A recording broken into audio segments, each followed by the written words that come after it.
Previously we have seen how to use this lean tool in 6 simple steps, and let's see this how we can use the SMED method to reduce the time for preventive maintenance. Let's see an example of heating furnace in which we are performing preventive maintenance once per week, and it's taking more than 5 hours every week.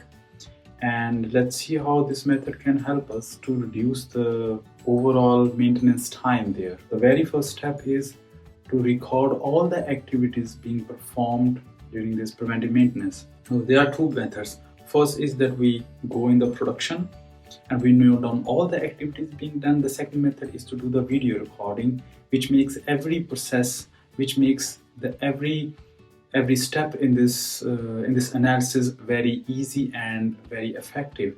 So wherever it is possible, wherever it is allowed by the company and the management, we must try to do as much as possible the video record, because that helps enormously later on to discuss with the whole team, to show the video and to ask the questions how we can externalize this activity, how we can do this much more quicker. All analysis become much more easier through the video recording if it is allowed.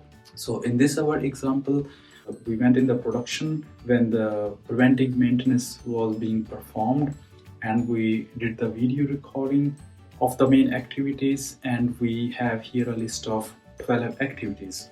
And so with this we have the column from to the start time of an activities and end time of the activities, and after that in the last column we have here the total time spent. For example, the activity number 2, it took us 1 hour, activity number 3 took 20 minutes.